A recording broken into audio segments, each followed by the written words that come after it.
Merci de retrouver à votre chaîne une actualité cette semaine très riche parce que, comme vous le savez, Joseph Kabila a parlé devant la presse nationale et internationale ici à Kinshasa en anglais et en français. Joseph Kabila s'est livré sur le processus électoral mais également sur la reconstruction de la RDC. Quel impact, quel message a pu faire passer à travers cette communication depuis le palais présidentiel ici à Kinshasa? On va le voir avec les confrères qui sont sur ce plateau. Kadhafi a été assassiné, tué par qui? L'OTAN ou les Libyens? C'est ce qu'on va découvrir tout à l'heure avec ces commentaires de ceux qui sont venus sur ce plateau. Mais également, Joseph Kabila dans le Bandundu, à la fois pour rassembler les gouverneurs, mais aussi les chefs coutumiers. Vital Kamerhe qui vient de signer les codes de bonne conduite, Etienne Tshisekedi toujours pas. Et puis Ngoï Mulunda qui ouvre son serveur, c'est décidé. Donc voici que dans cette émission, trop de revendications, notamment de Mike Mukebai, c'est désormais servi. Bienvenue messieurs. Et pour la première fois, je suis content et heureux de recevoir dans cette émission pour la première fois une dame. Alors c'est Sonia Mugalou, qui est de Digital Congo.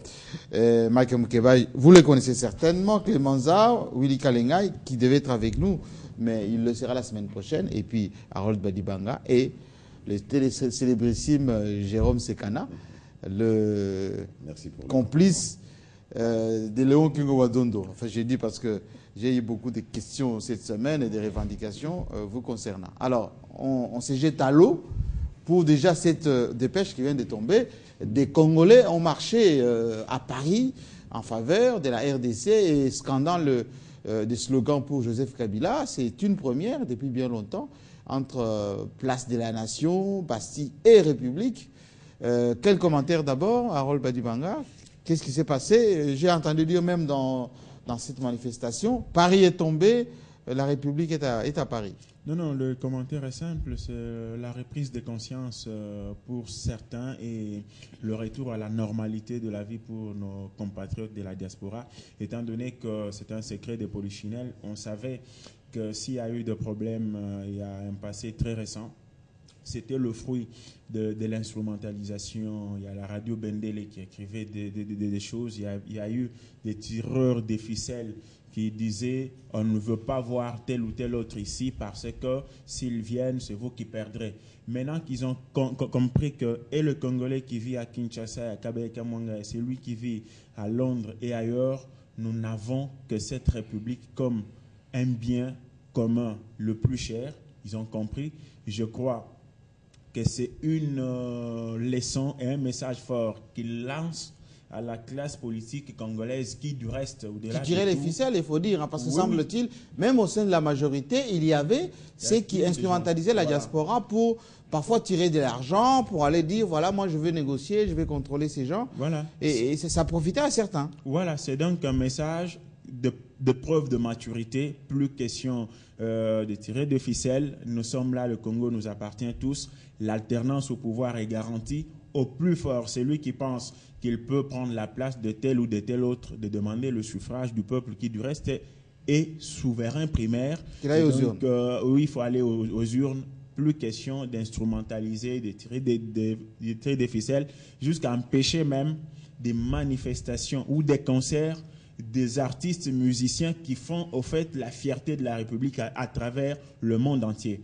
Je crois, moi, en tant que journaliste, je suis en droit de me réjouir du fait que mes compatriotes ont pris conscience. Alors, Jérôme Sekana, vous qui êtes souvent sceptique, mais voyagez énormément, cette fois-ci, les tirer des ficelles dans l'ombre, qu'est-ce qu'ils vont pouvoir faire désormais?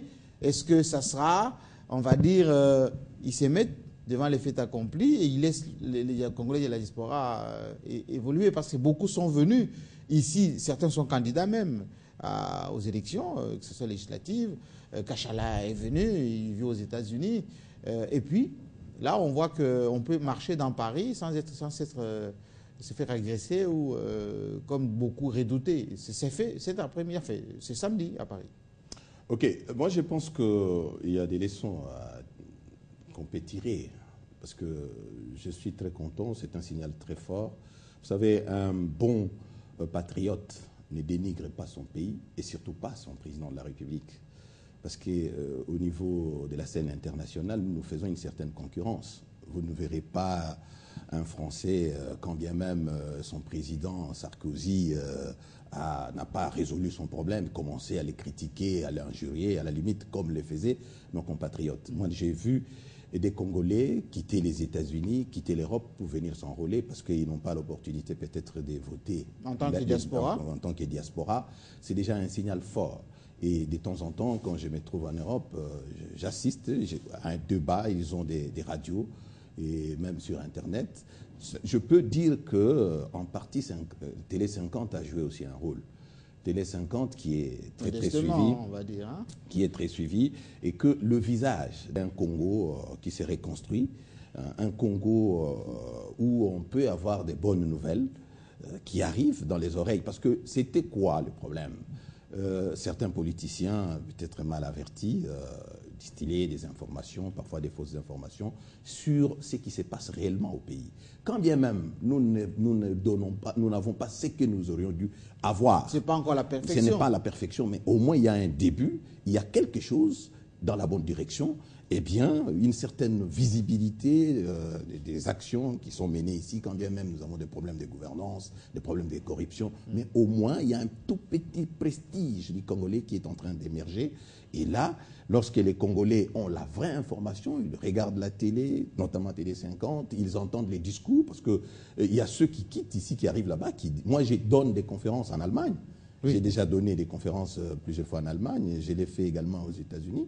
C'est pour dire que ce n'est pas seulement ceux-là qui distillaient des fausses informations auprès des Congolais de la diaspora qui ont le monopole du savoir. Maintenant, il y a un autre son des cloches qui arrive. Et c'est ça qui fait que les gens commencent à réaliser que non, on peut arriver quand même... Il y a quand même des choses qui changent. Voilà. Alors, Maïm Keba, vous voyez les choses de la même manière. Ce qui est arrivé aujourd'hui, c'est un épiphénomène. On ne peut pas partir de là pour imaginer que les revendications qui ont été posées au départ ont trouvé de réponse. C'est vrai que je n'ai jamais approuvé les méthodes de nos compatriotes de l'étranger qui ont versé dans la violence à un moment donné. Surtout à l'égard des pasteurs et des musiciens. Mais leurs revendications sont fondées. C'est des gens qui ont réagi. Droit de vote Non, surtout contre la malgouvernance du pays, parce qu'ils estiment qu'ils font trop pour les pays à l'extérieur, qu'à chaque Bonana, qu'à chaque Noël, les gens sont tournés vers Paris, Bruxelles, pour attendre l'argent d'eux. Et ils trouvent que nous, ici, nous ne nous battons pas pour changer le pays. Ils ont dit, ils commencent un mouvement à l'extérieur. Alors, est-ce qu'il y a eu une manifestation à Paris a résolu le problème? Je crois que le problème... Non, mais est-ce que ce n'est pas un début de prise de conscience? Non. Écoutez, je ne dis pas que tous les compatriotes de l'étranger étaient dans ces mouvements. S'il y en a d'autres qui marchent aujourd'hui, pourquoi on veut considérer ça comme une prise de conscience pour l'ensemble des compatriotes? Ces compatriotes sont traversés par plusieurs courants. Il y a ceux qui pensent qu'il faut combattre les régimes en place, qui sont allés jusque dans la violence. Il y a ceux qui ont marché aujourd'hui. Mais est-ce que il y a une majorité qui n'ont jamais approuvé justement ces pratiques. Quand vous parlez de majorité, c'est très compliqué pour moi parce qu'il s'agit des manifestations de rue. Je considère qu'aujourd'hui, il y a eu un épiphénomène. Nous reviendrons ici dans 3 mois et je crois que vous le constaterez vous-même que le problème n'aura pas été résolu. En fait, je voulais dire une chose ici, avant de venir ici. J'ai assisté à l'investiture de François Hollande qui a été très magnifique. Il a dit quelque chose de fondamental. J'ai vu Stéphane Heyssel dans la salle qui a écrit les grands livres qui a fait bouger l'Europe, Indignez-vous. Oui. Et François Hollande a dit une chose, à toute époque, il convient d'entendre des indignés. S'il y a des indignés dans une société à un moment donné, il faut les écouter. Il ne faut pas penser qu'une marche à elle seule suffit à régler un problème. Il y a des indignés au Congolais, comme moi je suis un indigné de la corruption, du mépris des droits de l'homme. Je suis un indigné par rapport à la gouvernance de mon pays. Mais vous êtes entendu, vous êtes en train de parler. Non, c'est ce que je vous dis. Non, je parle, mais ça ne change pas. Alors, il ne faudrait pas qu'on s'arrête à une marche, qu'on dise qu'on a résolu le problème. Si dans des pays démocratiques, Stéphane Heyssel, qui a 92 ans, qui a une grande expérience depuis la guerre mondiale, écrit un livre que ça fait bouger l'Europe et que François Hollande le reprend pour dire qu'à toute époque, il convient d'entendre les indignés, à forcerie chez nous.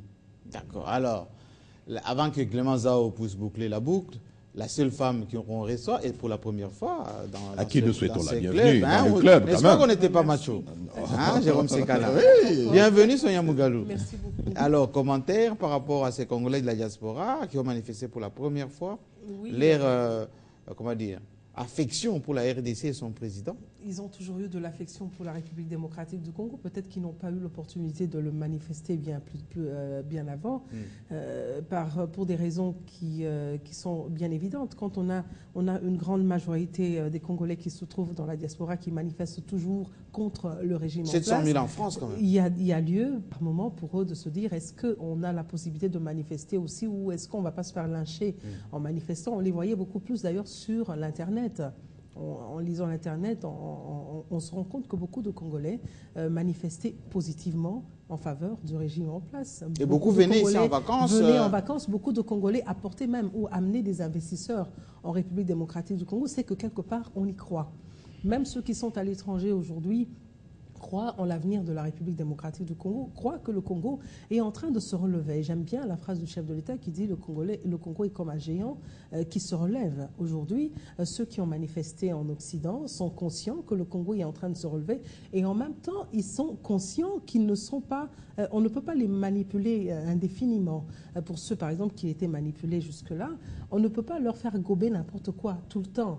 Il y a eu évidemment, comme on l'a dit précédemment, des politiques qui sont allés tirer des ficelles et qui continuent. On a parlé des Ngwanda, de la Pareco, ou même certains de la majorité qui jouaient double jeu. Aujourd'hui, d'ailleurs, quand on entend Makolo Kota Lumbola, on se rend compte que réellement, même les Congolais qui sont dans la diaspora, lorsqu'ils suivent ce monsieur, ils réfléchissent par deux fois pour refaire les mêmes exploits. Je vais appeler ça des exploits, entre guillemets, c'est très péjoratif. Mais en même temps, c'est une grande joie pour moi de constater que mes compatriotes, mes frères et sœurs, qui sont restés en Europe pendant plusieurs années, se réveillent et qu'ils voient maintenant blanc ce qui est blanc. Hier, on leur disait que c'est noir, alors qu'aujourd'hui, ils peuvent circuler, en venant pendant les vacances, ils peuvent circuler à travers le pays et repartir. Que quand même, il y a quelque chose qui est fait. On va évoluer. Alors, Clément Zao, on va dire c'est l'échec à Ngwanda et Pareco ou à certains caciques de l'entourage de la majorité qui jouaient de double jeu, qui envoyaient des Western Union, qu'il faut secouer les gens du système pour qu'on vienne négocier encore avec vous? Je vais vous répondre en communicologue. Tous les Congolais de la diaspora ne sont pas les Banakongo. Tous les Congolais de la diaspora ne sont pas hostiles au régime en place. Tous les Congolais de la diaspora ne sortent pas dans la rue pour lyncher les gens du régime, les pasteurs, du régime, tout ça. Les artistes. En fait, ce qui arrive, c'est quoi? C'est un problème de leader d'opinion. Le frustré, les indignés dont a parlé Maïm Kebaï sont organisés. Ils ont les indignés. Oui, les indignés sont organisés. Ils ont des leaders d'opinion. Ils ont trouvé des canaux pour communiquer. Okay? Ils ont utilisé l'Internet, ils ont utilisé la communication de bouche à oreille. Vous le voyez à Château-Rouge. On les a vus. Moi, j'étais avec vous en 2005 avec Vital Kamere. On a failli perdre notre vie. Parce qu'ils sont organisés. En fait, ceux qui ne sont pas indignés, ceux qui voient que le Congo fait quelque chose, n'étaient pas organisés. C'est maintenant qu'ils sont en train de s'organiser pour dire, mais comment devons-nous laisser aux indignés le temps de dire ce qu'ils veulent, alors que nous voyons une autre réalité. Autrement, nous pouvons aussi nous organiser pour donner une autre vision, un autre visage de la République démocratique du Congo. Ce sont des gens qui viennent ici, qui voient comment ça évolue.